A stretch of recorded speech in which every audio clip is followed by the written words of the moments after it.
Hi ஒருவன். So இந்த வீடியோவில் நம்ம என்ன பார்க்க போகிறோம் அப்படின்னா ரொம்ப ஒரு முக்கியமான விஷயம் தான் பார்க்க போகிறோம். நீ எந்த கையில் படித்தாலும் சரி, எந்த புக்கில் படித்தாலும் சரி, நல்லா கேட்டுக்கோங்க. நான் எவ்வளோ பாயிண்ட் எழுத சொல்கிறேனோ அந்த அவ்வளோக்கு எழுதினாலே போதும், மார்க் கிடச்சிரும்.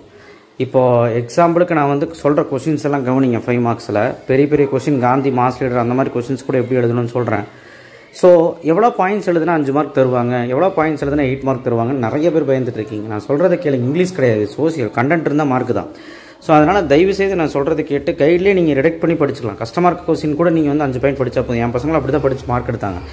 ஸோ அதுக்கு தான் எங்கள் ஆன்சர் கீ பேர். இது அஃபிஷியல் ஆன்சர் கீ. இது மூலிமா உங்களுக்கு வந்து இன்றைக்கி படிக்கிறதுக்கு கொஞ்சம் ஈஸியாக இருக்கும். படிக்காத கொஸ்டின் கூட ஈஸியாக படிச்சிடலாம். ஸோ 1 மார்க்கை பொறுத்த வரைக்கும் அவங்க இப்படி தான் கொடுத்துட்றாங்க ஆன்சர்ஸ் கீழே. அண்ட் 2 மார்க்கில் பாருங்கள், அவங்க சொல்லக்கூடியது எனி 10 கொஸ்டின்ஸ் 2 மார்க் தான் தர்றாங்க. எனி 2, இப்போ சில கொஸ்டின்ஸ் எல்லாம் வந்து பார்த்திங்கன்னா எனி 2ன்னு போடலை. ஆனால் இருந்தாலுமே நீங்கள் 2 பாயிண்ட் நச்சுன்னு எழுதினாலே போதும். இந்த கொஸ்டின்ஸ்க்கெலாம் பாருங்கள், எனி 2 பாயிண்ட்ஸ் போதும்னு சொல்லிட்டாங்க. இதுவும் எனி 2, எனி 2. என்ன கொஸ்டின்ஸ் இது? It was made in 1916 Muslim League, அந்த கொஸ்டின். அதுக்கப்புறம் வந்து பார்த்திங்கன்னா இதுவும் பார்த்திங்கன்னா எனி 2. அதுக்கப்புறம் இதுவும் எனி 2. ஸோ 2 மார்க்னால் என்ன கேட்டால் நீங்கள் எந்த கொஸ்டினாக இருந்தாலும் சரி 2 பாயிண்ட் எழுதுங்க. 2 பாயிண்ட் தான் அவங்களே கொடுத்துருக்காங்க பாருங்கள். ஸோ அதே மாதிரி கிளாசிக்கல் லாங்குவேஜ், பிரிக்ஸு, ஸோ இதெல்லாமே நீங்கள் வந்து ஜிடிபி, ஸோ எல்லாமே நீங்கள் வந்து உங்களுடைய கொஸ்டின்ஸ் தான். ஸோ எல்லாமே 2 பாயிண்ட். நீங்கள் 4 பாயிண்ட் படித்து 5 பாயிண்ட் படித்து எழுதுறவங்களாம் இருப்பான். நீ அதை கண்டுக்காத. படிக்க முடியாத பையன் 2 பாயிண்ட் படி 2 மார்க்கில் போதும். 5 மார்க்கை பொறுத்த வரைக்கும் ரஷ்யா அந்த 1 மார்க் அது சரி ஓகே. அடுத்து வந்து பார்த்திங்கன்னா இது பாருங்கள் எவ்வளோ கேவலமாக இருக்குன்ட்டு, வேர்ல்டு வார் எஃபெக்ட் 2ன்னு நினைக்கிறது. எஸ். So 5 mark. இந்த பாயிண்ட் அவங்க கண்ணுக்கு பட்டுச்சுன்னா 5 மார்க். அதுக்குன்னு இது மட்டும் எழுதக்கூடாது, இந்த பாயிண்ட் இருக்கணும். ஸோ அவங்களுக்கு வேணுங்கிறது அந்த 5 பாயிண்ட். உங்கள் கைடில் இருக்கிற 5 பாயிண்ட் 6 பாயிண்ட். அப்புறம் அவுட் பிரேக் ஆஃப் வெள்ளூர் பாருங்கள். So reverence of soldiers, new military regulations, revolt, Vellore mutiny. So இந்த மாதிரி ஹெட்டிங்ஸ் இருந்து அவங்க எழுதினாலே 5 மார்க் கொடுத்துருவாங்க. அப்புறம் டிஸ்டிங்விஷ் கீ ரீசன்ஸ்க்கு அவன் என்ன சொல்கிறான் பாருங்கள். நம்ம டீச்சர்ஸ் என்ன சொல்லுவாங்க, 4 பாயிண்ட் படி 4 பாயிண்ட் படின்னு என்ன சொல்கிறாங்க, எனி 2 பாயிண்ட்ஸ் இன் டிஸ்டிங்விஷ். அதனால தான் உங்களுக்கு டிஸ்டிங்விஷ் நேற்று கொடுத்து படிக்க சொன்னேன். அதே மாதிரி தான் கிவ் ரீசனும் எனி 2 பாயிண்ட்ஸ் போதும். சரிங்களா? அப்புறம் காந்தி சிவில் டிசிப்ளின்ஸ் பாருங்கள் எவ்வளோ கேவலமாக கொடுத்து வச்சுருக்கேன். ஸோ எனி 5 பாயிண்ட்ஸ் போதும். ஆனால் 8 மார்க்கில் கேட்டால் ஒரு 8 பாயிண்ட்டாக எழுதுனா, ஹெட்டிங் போட்டு எழுதுனா இன்னும் கொஞ்சம் நல்லாயிருக்கும். சரியா? ஸோ இதெல்லாம் வந்து கீ பாயிண்ட்ஸ். இதை நான் பிடிஎஃபாக தரேன், பயப்படாதீங்க.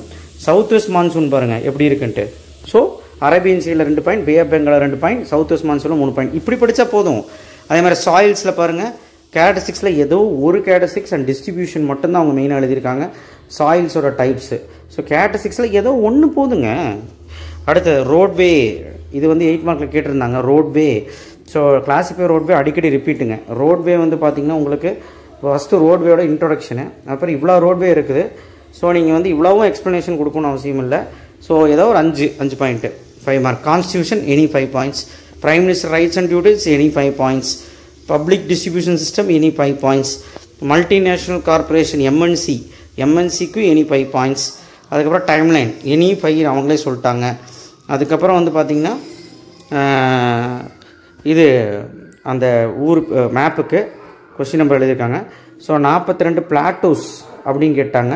ஸோ 8 பாயிண்ட் கொடுத்து 8 மார்க்குன்ட்டாங்க. அதுக்குன்னு நீங்கள் இப்படி எழுதக்கூடாது. நீங்கள் 8 மார்க்குங்கிறப்போ நம்ம முடிஞ்சால் ஹெட்டிங் போடுங்க. ஹெட்டிங் போட முடியலன்னா நீங்கள் பேராகிராஃபாக எழுதுங்க. பாயிண்ட்டாக எழுதுங்க. பாயிண்ட்டாக ஒரு 8லேருந்து 9 பாயிண்ட் எழுதுங்க. ஹெட்டிங் போட முடியும்னா ஹெட்டிங் போட்டு 2 பாயிண்ட் எழுதுங்க. என்னெல்லாம் 8 மார்க்ஸ் கேட்பாங்கன்னு எனக்கு தோணுதுன்னா, Periyar EVR and Gandhi mass leader, Gandhi civil disciplines, அதுக்கப்புறம் வந்து பார்த்திங்கன்னா ரோட்வே, கிளாசிஃபை ரோட்வே, அதுக்கப்புறம் UN வேர்ல்டு வார் எஃபெக்ட் 2, அதுக்கப்புறம் ராஜாராம் போன்ற அந்த கொஸ்டின் 19th century ரிஃபார்மர்ஸ்ன்னு சொல்லிட்டு 5th யூனிட் லாஸ்ட் கொஸ்டின் இருக்கலாம் அது. அதுக்கப்புறம் வந்து பார்த்திங்கன்னா அந்த ட்ரீட்டி ஆஃப் வேர்லஸஸ். ஸோ இதெல்லாமே 8 மார்க் கேட்க நிறைய வாய்ப்பு இருக்குது. புக்கின் பார்த்திங்கன்னா அவுட் பிரேக் ஆஃப் வெள்ளூர் கூட 8 மார்க் கேட்கலாம், சிவகங்கை கேட்கலாம்.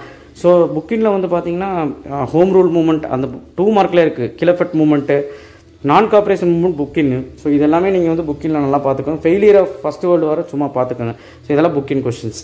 ஸோ அதே மாதிரி தான் அடுத்த கொஸ்டின்ஸ் பார்த்திங்கன்னா உங்களுக்கு தெரியும். ஃபெயிலியர் ஆஃப் ரிவால்ட் 1857, இதுவுமே அவங்க 8 பாயிண்ட் நீங்கள் எழுதிட்டீங்க. 8 பாயிண்ட் அவங்க 10 பாயிண்ட் கொடுத்துருக்காங்க. இனி 8 பாயிண்ட் கொடுத்தா மார்க் கொடுத்துருவாங்க.